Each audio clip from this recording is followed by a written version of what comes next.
So Mark, you and I are big proponents of shadow work, not just professionally, but also personally. So I wanted to chat with you for a moment about why and how shadow work and sexual shadow work are important to you personally. Like, how have you benefited from having the skills of understanding the shadow? I think I just love the drama, Claire. I think I just love the drama. Oh, the drama. Can that be enough? Can that be? I think I love the drama. I think if And I we're didn't have honest with enough with my own, so I ourselves. had to take care of other people. I had to listen to other people's drama too. And we send this out to all of Shakti Shiva. Bring it on. How many people are there out there? Let's do it. Okay, seriously, shadow work. The shadow for me is the beginning of the return home.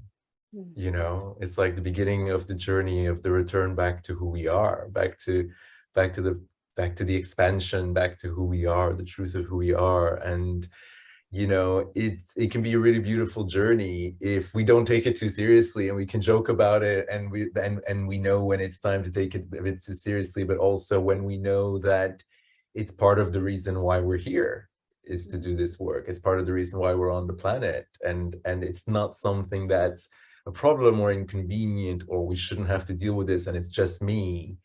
You know, like these words come up as we speak about this. I remember I once taught a workshop years ago with someone, and the tagline of the workshop was "Be okay with falling the fuck apart." I think we all need bumper stickers or t-shirts or tattoos on our arm reminding us of that every moment. Yeah. Really the name of the game. Because if you're okay with that, then you can sit there and go, oh yeah, okay, I'm in shadow right now. Okay, yeah.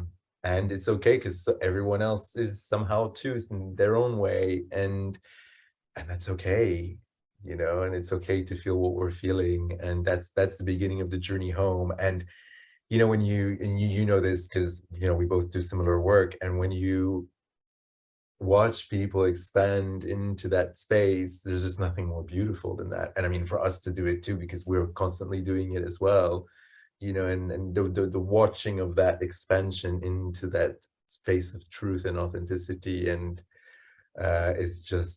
is worth all the sludge, all the walking through knee-high sludge. It's so true. And it's so true when we become more and more, I guess, comfortable is a way to put it, but also proficient with being in shadow, as you put it, you know, being in hell for a moment. Yeah. Even if that moment's extended. And I say that because just recently, you know, I just caught myself in a moment of like, wow, I'm really unhappy in terms of how I want my life to be, look, or feel. And in this very moment right now, it is not that and nowhere near it. Time out. Oh, I'm in this place of uh, putting myself into separation or polarity, wanting it to be this. It's not. It's this, but I'm hating this. And a huge shadow. And when I realized, oh, wait a second, what if I could just be okay with, like, I'm super uncomfortable right now. Like, things are not going how I want. Yeah. I don't feel great in myself. Like, my creativity is not flow. Like, life just, but can that be okay in this moment? Can I just be okay with it being uncomfortable right now?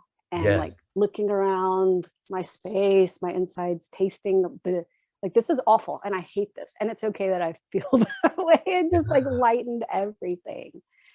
Yes. I'm just becoming I love intimate. that you say that. And I think you and I share that there's a sense where there's a place of that everything has a gift and everything can be you know, a great teaching or a great gift or exactly the right thing at the right time. And alongside that, it can also be complete hell. Yes. And we can be okay with that. And I think that for me, being with like whatever is exactly here, it's like, oh, I've come to terms with the fact that I have a porn addiction and that makes me ashamed and sad. Well, Yeah. you know, for me the first step isn't resolving the porn addiction. It's like, well, sit with being shamed and sad. Mm-hmm. You Mm-hmm. know, and we can hold that because there are you know, billion, and everyone else on the planet has their own expression of it, and we're all in it together. And in fact, that makes us closer to each other and to ourselves. Totally. Even as you share that right now, I feel closer to you, like, oh, what a vulnerable reveal that has my heart open and want to reveal more vulnerability also. I'm like, that's the power of the shadow, because when we're in shadow and denying, when we're in that denying what is, like if I'd been like, oh, my life's fabulous, or like I'm feeling fabulous today when I wasn't, denying what is, it keeps us separated. It keeps us separated. There's a wall there. That Yeah. opening vulnerability is not possible when we're in that shadowy, in denial of reality place. Mm. It's interesting that you say that, because my partner and I the other day were having a conversation about power dynamics in the couple, and we were sitting there and talking about, when do you feel more powerful? When do you feel more powerful? And I think I threw him a curveball when I was saying, I see you most powerful when you talk about your fears, and I see you more powerful when you, exactly what you just said. And we tend to, when we talk about power, we tend to talk about money or skill or, this or that, but it's incredibly powerful to be able to expose something about ourselves to someone else and just put it out there and say, and I'm not resolved with this yet, and it's fine, but there's an incredible power that, there's trust, and trust for me is the ultimate power.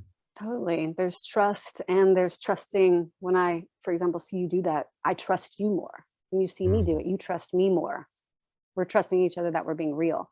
And there's a liberation that comes when we're being more real. We're liberated from that holding place of ego. Because when we're looking at power, for example, as status and perfection and financial abundance and success at that, in that way, we get locked into a pretty rigid presentation of self. But in this other way of vulnerability, we regain our fluidity and our spaciousness to let life move through us. So as I've heard you say, like, return back to who we really are instead of who we're trying to be and trying to maintain all the time. Yeah, and what I'm also hearing and what you're saying is the power that comes with surrender, like the ability when you say, I'm just uncomfortable right now, and this is just not what I want right now, and it's like, I think, as I'm also, have a situation with one of my parents that's not well in the hospital, and it's one of those situations I don't want to be okay with. And I don't want to find the silver lining, and I don't want to find the gift in it. I don't want to do any of that with this situation. I just want to accept that I'm going to be in pain while this is going on. And that's okay. It's okay to live alongside with this pain for a while, and to just be with that. And it's I like think being with what's here, and loving and tending to and caring for what's here, not just externally in the circumstances, but also here, how you're feeling about it, and tending the heart and the soul. I think as we're talking, it's like I think we're speaking also to people, what we're saying is speaking to people who might be very advanced on a spiritual path, because I think the more advanced we tend to get, the more it might get more likely that we'll want to, somehow bypass, like, oh, but it's okay. I've learned the techniques to cope with this. So I'm okay. This is going to be okay. And there's a tendency to, I think I've seen that a lot, and I've seen it myself. Exactly. We do it. And I see it in the most advanced people that I work with. Oh, all the time. We all have shadows. We all have shadows. And probably we can say in every area of life, we have shadows. That's why I'm so excited about you being a part of the upcoming course at Shakti Shiva Academy about shadow work specifically. And we're calling it Desire, Fear, and Taboo, because shadow is often comprised of those things we want, those things we don't want, and those things that we judge, but that we also want or are pushing away, the taboos, the things that we're really judging, holding in contraction, judgment. And it keeps us in our shadow instead of being open to what's really here. Yeah, I agree with you. And there's something about the, yeah, like that you know, you mentioned abundance earlier, and I remember for me, what turned around abundance was sitting with loss, like sitting with the demons that come up when you feel like you're going to lose everything, and all these shadow voices come up, you know, and those are the times that abundance has arisen, you know. And I'm giving that as an example of, you know, one way is to sit and go, how am I going to make money, and make a plan and go do it.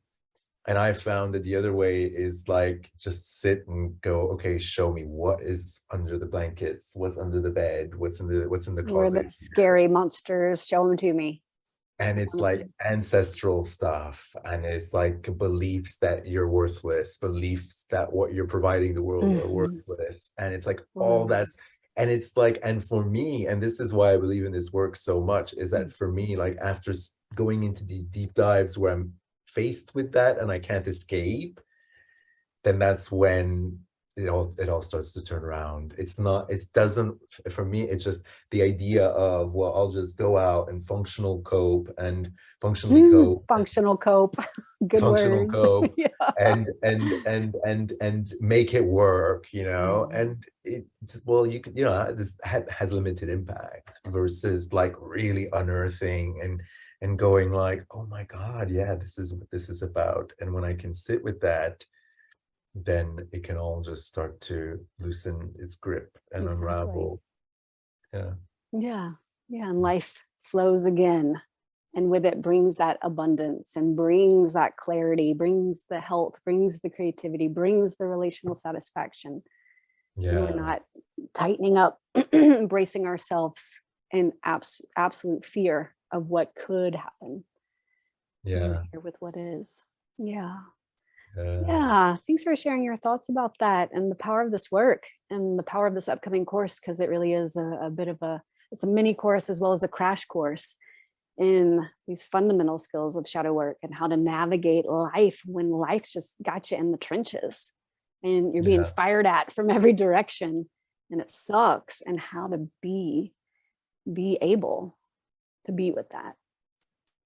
And it's interesting you use those words about being fired at in every direction, because I think that what I think is great about the course, because as you know, I mean, obviously I've done it a few times by now, and is that it does come at you from different directions. So in the same way that our shadows fire at us from all these directions, the course also does, I feel. Like it gives us assignments, it gives us practices, it guides us in the meditation, it gives us examples. We get to ask questions that are relevant right now. We get to I be mean, in a group container of other people yeah. in the crucible of their own journey, and we get to Yeah, learn from yeah, one it's another. interesting. Yeah, and I'm hoping, you know, as one of the co-teachers of this course, and I know you'll be there too, is I'm really, you know, I'm hungry to hear people's stories. Like I'm hungry for people to step up and share, and you know, that moment where you feel the wave in the Zoom room or in the room where people are, you feel like other people are getting it. Yeah, Like even though it's not their story in that moment, they're like,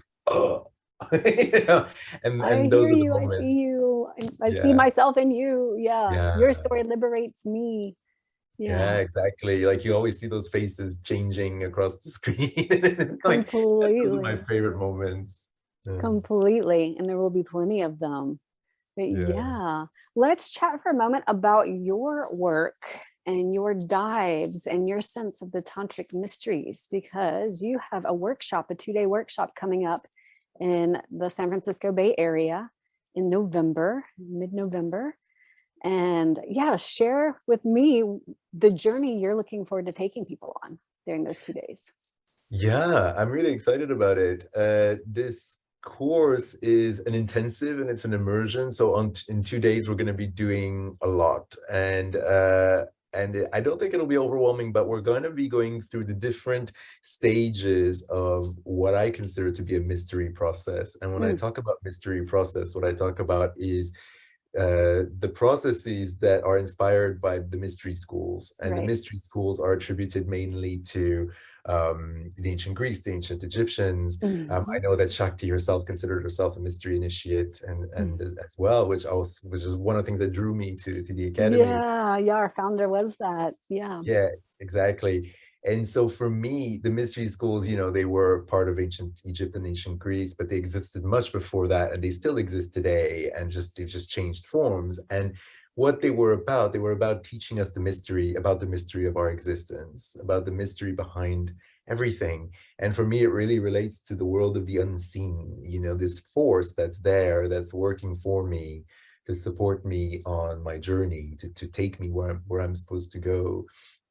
To It's like the cosmic unfolding of life before me. And it's there are many stages to this process, but the really what it comes down to is the awakening of our truth. It comes down to, how do I kind of take a step back and have a moment to realize what is an illusion, and that I can just go, oh, okay, well, I can sit with that, and it can slowly integrate, and very soon I can allow for an awakening of truth as a result. And it doesn't mean illusion is bad or wrong, because it's about integration of everything. The illusion is a pathway to understanding our truth. And, you know, when I'm talking about illusion, what I'm talking about is the places where we are in patterns, stories, beliefs, narratives that limit us from our potential. And the truth is everything else. It's the beauty, the wisdom of the universe. It's the fact that we are in oneness at every single moment, if we're choosing and willing to see it, you know. And so it's the play between illusion and truth, knowing that the two are necessary on this path. And so how does this path look like? You know, what do we do, you know? And this, because it all sounds a little bit abstract, but you know, we're talking about using somatic movement therapy as one of the main elements of this work, because somatic movement therapy works with the body, and the body is really our greatest tool for accessing this power, this unseen power. And You why know, do you it's say that? A lot of people don't see the body as the perfect or ideal vehicle, really perfect with yeah. a capital P, ideal vehicle for this awakening. But you clearly do, and you have so much evidence, so much personal experience with that. Can you share more about why the body is so ripe for this kind of work? Yeah. Well, because essentially, you know, the body is the gateway to everything that's limitless. What limits us is very often is in our mind. And of course, the two are related and the two work together. But if you think about the difference between a thought that goes from your mind and that affects your body and how that feels, versus an insight that comes up from your body Mm, and enlightens the mind, is two mm, completely different things. mhm, And so what we're trying to do in this work is to step out of these kind of denser, you know, constructs that are limiting, that kind of exist up here, and just make originate in the space mind. for, yeah, make space for what else is here. And the wisdom of the body that wants to emerge, that just wants to, I mean, it for me it would be natural that the body would be that link, because of the fact that, look at, where does our body come from? It is a divine expression of the universe that is here and accessible for us at all time. Every breath we take, every pulse of our heart, every wriggle of our fingers is an expression of the divine here in us, that we are, you know, deafened to and blinded to, because we take them for granted, and because of this, the digital culture and everything, where other things catch our eye more and are more interesting for us in that moment. But these are all parts of the miracle of existence, you know, the way that we happen to develop as embryos from a sperm and an egg that meet into a human being, and that force is there. And so it's in our body, and it's the deeper we can dive into the body, the more we can let go of what's dividing us, of what's keeping us from understanding that the source of life is within us. Mm, And so that's what this work is about. So it combines the different elements that, you know, we will do some shadow work, and some of it will be cognitive and emotional processing and sharing, but we'll always come back to the body, and the body is going to be a very big aspect as well. And, but actually, there's also the shamanic element, which is the energy work. And that's going to be a big aspect of it as well, because for me, that's where all the unseen is. I mean, that's where so much of the unseen is.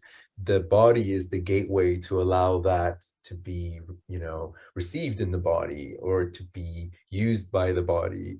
The body is the gateway for that unseen energy to come into form, to be seen, to be felt, to be understood. When we feel energy, we feel it as sensations in our body. But energy sometimes can be an abstract concept. So yeah, can you bring it into the practical for us? Because everything you're saying is so beautiful in an esoteric way that when one is tapped into the esoterics, it's like, yes, I want to tap into those realms. I want those skill sets. And then how do those realms and skill sets translate into everyday life? Like, why would someone do this work other than it's yeah. just amazing and puts you in contact with the body as a vehicle for awakening and healing? Yeah, I mean, to bring it back down, at the end of the day, I mean, we know everything's energy. Mm-hmm. And we know that because that's been proven by quantum physics. And we know that because it's just how things are. And we know that everything's energy. And so therefore, working with energy is the best way to achieve transformation. However, we don't have necessarily always the ability to properly work with energy. Therefore, our bodies need to be used as well as, our bodies need preparation, our bodies need. So for instance, let's think about it. For thousands of years, our ancestors would host these mystery school gatherings at sacred sites around the world, like temples and various places, like, I don't know, the different temples of the Yucatan, of Greece, of Egypt, like the Right, of pyramids. course. And Mm-hmm. the reason why they chose those sites were because they had high energetic intensity. Mm-hmm. And then those sites were chosen because they were on what were called power spots, energy power spots, which were proven to exist by NASA in a report that NASA published in 2012. That was proven that exists. That's not a mystery. That is not theoretical. That's That a is not solved abstract. mystery. This Yeah, is it's truth. a Exactly. real This is thing. truth. Mm-hmm. And even if NASA hadn't come up with that, why on earth would these civilizations have spent thousands of years creating these expensive marble and stone structures at these spots? Mm-hmm. For no reason? I don't know. That sounds a little bit fishy to me. So we knew that the reason why they did that for thousands of years was because there was something in those sites that could support our process, that could support the transformation process. And Mm-hmm. what NASA found and what these people knew for thousands of years before we sat down and wrapped our head around it is that these spaces, these sites, these places were direct gateways to something greater. And you can call that a greater realm, you can call it a greater plane, you can call it another dimension, you can call it the universe, you can call it source, interface, God, whatever you want to call it. But at the end of the day, it's a greater connection to something that might be a little bit far away, but that holds a greater power for me. But here's the kicker, is that at the end of the day, all of that's within me. And all the sight is doing and all the energy is doing is reminding me that this is within me, that Mm-hmm. this is all just to be awakened within me. And so for me, that's the energetic component of this work. And so, the sites are one example of how energy works, and I'm using that as an example because it's concrete, it's like it's material. But the fact is that this energy, the shamanic work relies on the fact that this energy is available, All the can be time. available, can be available at all time if we Can you were to. take it a step further for us, though? Because this is still a bit esoteric, this energetics and energy, until we tune into the body and know that it's there all the time. So now that we're aware, we cultivate awareness that energy is everywhere. It's available to me. It's in me. I'm connected to a higher source. I'm not alone in the universe. So how can that translate into practical life in terms Yeah. of relating, in terms of health, Ah. in terms of daily lifestyle? Well, okay. So at the end of the day, it's about connection to truth. Okay. because what is happening is that as we awaken these dormant parts of ourselves Mm. that, like you say, connect us to source, connect us to something greater, what Mhm. happens is that there's a transcendence of what is not of that Mm. within me. So there's a sense of me connecting to a more authentic part of myself, me being more in truth, me being more aligned to the truth of who I am. And that's how transformation happens. For me, I define transformation as, becoming more of who I truly am, becoming more of the truth of who I am. And that's it, and then that manifests as I'm relating differently with the world. My money issues have fallen apart, have fallen away. My relationship issues are dissolving. I'm responding differently to this and this, but I'm not trying to address each of those issues specifically, but rather I'm uh, connecting more to the truth of who I am, which is what this is about. When we're talking about connecting to this greater force, what we're talking about is connecting to the place that we come from. When I talk about source or whatever, it's the source of who I am. It's the origin of everything. And when we're talking about energy and higher frequencies of energy, we're talking about, yeah, the origin of existence. And when the more I'm in engagement with that, the more the truth of who I am, beyond my stories, beyond my patterns, beyond my limitations, can reawaken and come out to play. And that's what I call the awakening of our essence. And Mm. when we're in our truth and our essence, then everything starts to, the way I've experienced this is that everything starts to change, And because improve or get into alignment, because I can imagine when yes, people aren't in touch with their truth, that's when health issues come up, that's when relationship issues come up, that's when job dissatisfaction happens. Like, insert your practical life thing. When we're not in our authentic essence, in connection with source, then we're in tumultuousness and pain. yeah. Mm. And it's true. And as we speak this, I almost feel like, we're speaking things that are actually almost impossible to speak. And in a way, it's like you feel it. I think that the way that we know the impact is just that we just feel it, like we Yeah. feel something's going on. And most people who do this work with me, they kind of come and go, I don't know why I'm here, but I know I have to be here. Yeah. And I know my body's just telling me I need to be here. And there's a yes somehow. And so I think that's, like I said, we're trying to wrap our heads around a concept that as much as we can have scientific proof, as much as we can have theoretical, reports about it, at the end of the day, it has to be felt to really be understood. And I think that I think it comes down to, does this resonate? How do I Mm. feel in my body when I hear this? Does it make sense? And Yeah. you will have people who say, oh no, I need to see it to believe it, and then you'll have people, that's our culture, that's part of our culture, and that's what's here. And then you have also the side that's like, oh, okay, I don't completely get what this person's saying, but tell me more. Mhm, And there's the mhm. two different sides. Yeah. Totally. Yeah. So people will get the chance to get a taste of these dives into self, into the body, and also connecting with higher source and connecting and learning to utilize the shamanic energies and capacities and the Yeah. power of desires. Yeah. When at your Yeah. workshop. Yes, exactly. Because, what I'm aiming for people to get out of this is that over the weekend, people will go through a process, but they'll also come out of there with tools to revisit the process over and over again whenever it feels right. And Mhm. so, or whenever it's needed, so that it's like it becomes a new operating system on your computer of your life, where you're like, oh, okay, wait, I've got skills for this, I've got resources for this, Yeah. I've got, and we can go back and revisit that. So on one hand, this weekend aims to be a process on its own, but Mhm. at the same time, it's also to hand over tools where one can go, okay, wait, I know where I need to go with this. When this comes up, I can go to this, somatic element, or this breath element, or this energetic element, All these or tools. this Mhm. exploration. And it's Yes. interesting you talked about desires. One thing we'll be talking about is shadow. We'll be talking about sexual shadow as well. And that's because Mhm. that's where there's so much power for us to explore. I think that when we truly explore our shadow, especially our sexual shadow, there's a death that can happen within us. And I think that's what this is about, the death that can the death happen. of those desires and fantasies of basically living in fantasy, even in our sexuality, and exchanging fantasy for realness. Exactly. The death of concepts, death of illusions that are all wrapped up. Because what we really want to do, right, is get to truth. And very often, you know, shadow is what keeps us from truth.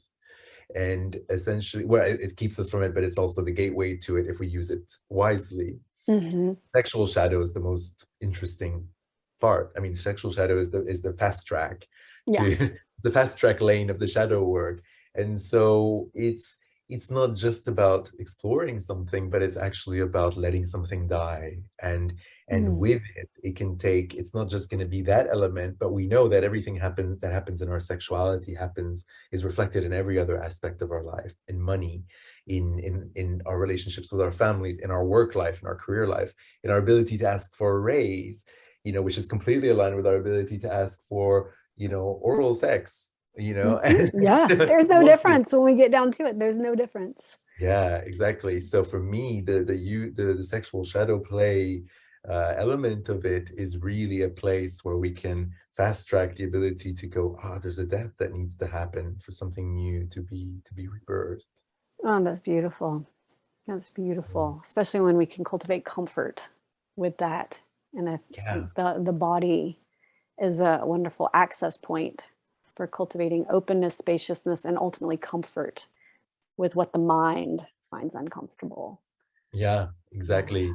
It's the transcendence of the polarity of good, bad, like, don't like, you know, whatever. And it's a place where it can all just become one, you know. Oh, so good. That's going to be a powerful weekend. Yeah, I think so. I'm excited about it. You know, it's something that I've been doing for a while in my longer retreats, and I just had a feeling that a weekend, an intensive immersive weekend, feels exactly right. Nice. Let's chat a little bit about the 3-day workshop of Desire, Fear, and Taboo, and a live kind of shortened togetherness in person version. And so you're going to be bringing a taste of what you are going to be doing at your 2-day workshop into this 3-day that's the 3 days before your 2-day. And so you'll be bringing in a taste of how to prepare the body for shadow, and being in the discomfort on the way to the liberation and return to truth. Yeah. I find it really exciting to be bringing this work in person. You know, I mean, there's so much of it has been online the last couple of years, and there's something about creating a container where you can trust that the exact right group is gathering together for this work. I find it magical when we do shadow work in this way, or, you know, the desire, fear, taboo. The group that gathers very often is meant together. And what's present for one will very often send out a ripple across the rest of the group as well. And that's what I'm really looking forward to, is having this group container which can really hold a process that is bigger than any process that any of us on our own could. 1000%. Because when we're in that shared field together, whether it's online or in person, there's a definite magic that's not available. There's a quickening that's not available when it's just us by ourselves. There are a lot of things that are available when it's just us solo, but when we can come together. And with this particular 3-day, I'm excited about it. I'll be one of the facilitators with you. And I'm excited about it because it will have a beautiful introduction into polarity work. So looking at those places where we're swinging between desire, fear, emotional state, other emotional state, and learning to come to a centered place and be the witness inside of that. We'll be learning to work with archetypal energies. We'll be unpacking different types of fears, because it's helpful to understand what fears are and how they relate to desires, because the two go together. And then accessing the body, understanding how the body is kind of the home and the vessel, the vehicle for these energies. So we're going to have 3 days of exploring and unpacking these not just concepts, but these practices. Yeah. And probably many of them ultimately are derived from mystery school, certainly the ones that you'll be bringing. Yeah. It's interesting that you say that. When you speak about the body, that just lights me up, because at the end of the day, you know, a lot of people I work with, and you probably experience this too in your work, I don't know, but you know, a lot of people, when they do this work long enough, they get to this point where they realize on their own, oh, excitement actually feels the same as fear in my body. When I really get into my body, because you mentioned desire and fear, and desire I link to the excitement of, you know, that we can feel when we're in desire, and excitement and fear, when we go into the body deeply enough, actually feel very similar. And that's where I get excited. That's where these two polarities can meet. And there are moments where you're clear, no, it's fear. I'm terrified. And there are other moments where you could go, is it fear, or am I actually a little bit excited, or am I a little bit, you know? And that is one of the most delicious nuggets for me, that if, you know, and it tends to arise in these spaces, the place where we can go, actually, I can drop deeply enough that there's no more division between the two. It's excitement and fear, and they're both here, and it's beautiful. And I get to dwell inside both of them, and inside that center point, being the beholder, you know, holding all of them, all of it. And that's the beauty. So that's what we'll be doing in the 3 days, is giving people a taste of how to access this, how to navigate these spaces, how to have some tools in their back pocket. We're working with these energies and more awareness of self. Because for me, I really feel one of the reasons we're on the planet, in life, we exist, is to understand self. Because when we can understand ourselves, we can more easily navigate with other people. We can play well together. We can create beautiful experiences together, beautiful things. And when we don't know ourselves and we're existing in shadow, it becomes more complicated. So, yeah, so it'll be a taste of all these things. I love that you say that, because you know, for me, the mystery perspective of what you just said is also that so the universe has been going through a planetary process that has been going on for billions of years. And we humans have had to incarnate exactly at this moment in time, not by chance, not by accident. Right. Because we, and only us, only we, have the ability to embody specific emotions like fear and like excitement, like the way we understand pleasure in a way no other creature can, and pain in ways other creatures can't, and the emotionality that gets attached to that in a way no other creature can or has over, I think, the entirety of the billions of years. Has given us that gift. Yeah. Exactly. And I think that it's not a fluke, it's not a mistake. We are here because this is a step on this planetary evolution process. And so for us to step into this, like you said, it's great for relating with each other and connecting with each other and living a better life. And I also believe that at the macro level, we're also doing it for the advancement of something greater, because there's 9 billion of us doing it here right now. You know how many we are on Earth right now. And it's like, where there's that for me is where some of the power of this work is. It's so true. Yay. Well, let's wrap up here. Marc, it's always so fun to play with you. I'm excited about these upcoming courses and events and workshops, and getting to learn from you and teach alongside you and support others in their growth and awakening. So it's a real pleasure. Yeah, I'm really excited about it too. I'm really excited about just this energy happening in these groups, and just being able to, you know, just continue the wonderful legacy of the work that the Academy does, and in different contexts and in different ways. That feeling it expand in this way feels really beautiful. I'm excited to be part of it. Thanks so much. Cool. Thank you. Yeah.